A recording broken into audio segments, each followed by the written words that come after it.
the CNG filling station, but the queue is another problem. Government should provide more CNG stations to refill. All right, thank you very much. That is the only thing I have seen. Thank you very much. Appreciate you. Asuko, just landing your thoughts so that we move straight to... No, I think from what Bele said, you know, government just needs to assist. If they need to monitor these things, you know, it will go a long way. You know, because people, just like you said, the people are going through a lot. A lot. Yeah. You know, so if I want to, and anything in human life, because I've noticed that even if you travel abroad, they know how to plan their lives. Yes. And Nigerians, from the way the federal government has been going, the way the president wants to do is for us to be able to plan our lives and know that, oh, if I'm earning 70,000, I should be able to plan my life based on 70,000. I should know how much I will spend for transportation, for my food, for my clothing, and for my rent. Absolutely. You know, so we must be able to get to that level. All right, gentlemen, let's move straight to our final conversation.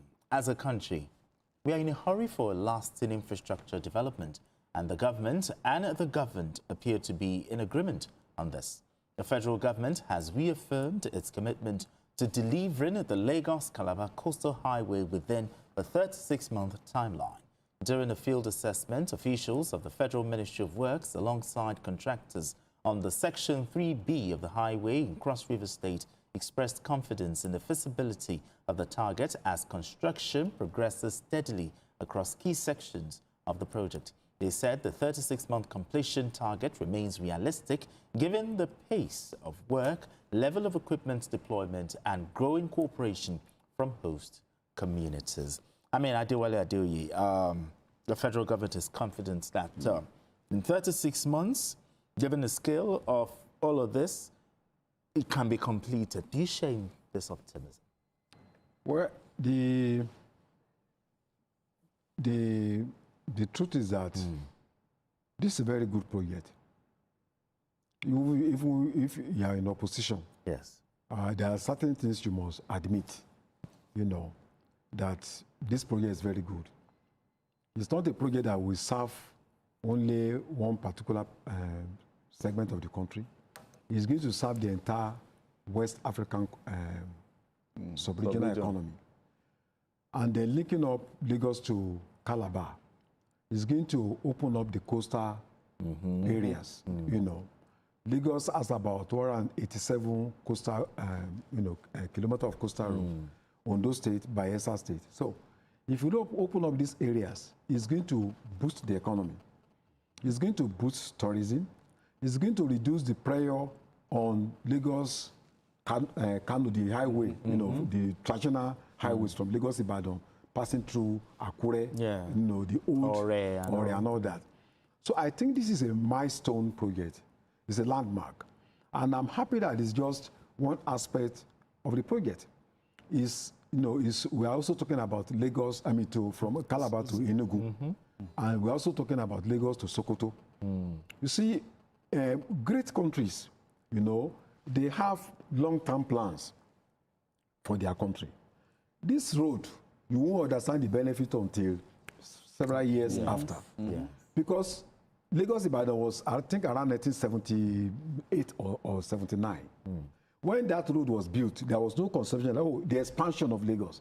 Imagine how Lagos and the Southwest has expanded in the last 30 years. So that road is a road for the present and for the future. You know, we're just talking about oil and all that. You know, strategic thinking. Look at the US has about 400 million barrels of oil in reserve. Saudi Arabia has, I think, about 267 million barrels, worth $18.7 trillion in reserve. So if there is a crisis of 2 years, they can survive. They have shock absorber. So government must begin to think of what will happen in the next 50 years. So I think that road is a road for the present and for the future. And I think it's far better than thinking of, it's a road that is functional. It's not like when you are talking about Kano to Niger State. So, you know, it's not of strategic importance for us. But they said 36 months.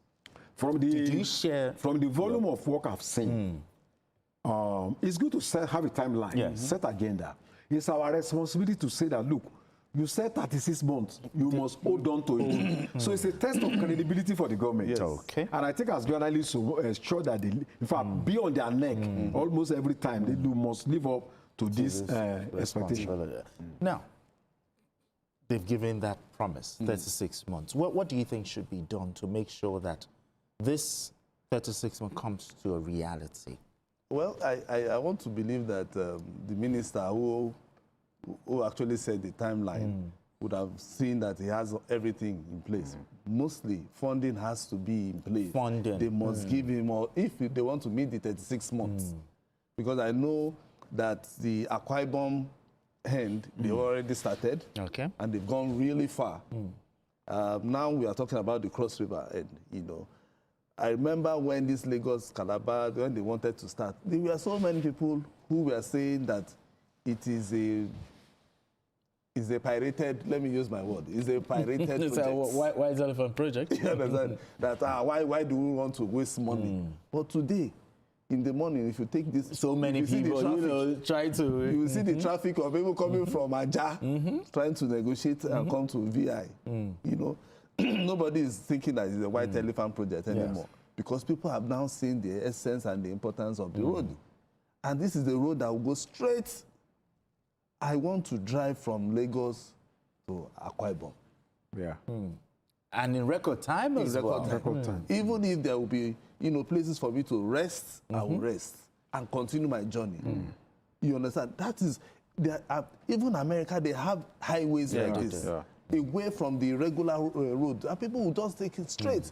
If you are going from mainland to Florida, the same way they have it. So for the president to come up with this vision, because it's a legacy project for him, I'm very sure that 36 months, if there's enough funds, they should be able to complete it in record time. And the minister, and the road is not just, you know, using cotato. They're using reinforced concrete pavement for it. And we can see the thickness. You can see the thickness. If you see the thickness of this road, thickness before. Oh my God, it is as thick as this. So Really it means thick. that it's going to last more than 15, 20, 30 years. And you look at how beautiful at night. Wide for you to drive. You don't go there and drive from La4. No, it's not for Formula 4. It's for Nigerians to drive. You know. So this is a project that will last, just like Adio said, for the future and for the present. People now are enjoying it. Our children will come back and they will also enjoy this road. Okay. So the government must make sure that there's enough funding, the materials are there, and Benga, this road, as they are repairing this road, it is not AIA that is doing the road, though. It is your brothers and sisters that are in the road. They are the ones that are doing the bricklayer job. They are the ones getting metals. They are the ones, and people are selling there.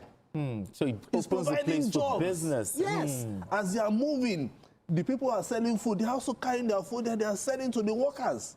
Okay. So people don't understand. They just think that, oh, why is he wasting money on road? No, it's also providing job. It's also putting food on people's table. Direct and indirect jobs. Indirect and direct jobs. All right, gentlemen. I think it's a fine place for us to leave it. Beautiful conversation as always. Thank you so much for having this conversation with us. Thank you, Benga. Thank you so much. And that's it on Journalist Hangout today. Join us tomorrow for another episode of the program. You can watch the repeat broadcast of this episode tonight at 11. Join us on Sunday from 1:30 to 3:30 p.m. for Journalist Hangout on Sunday. We are on YouTube at youtube.com/TVC News Nigeria. I am Benga. Bye for now, and God bless Nigeria.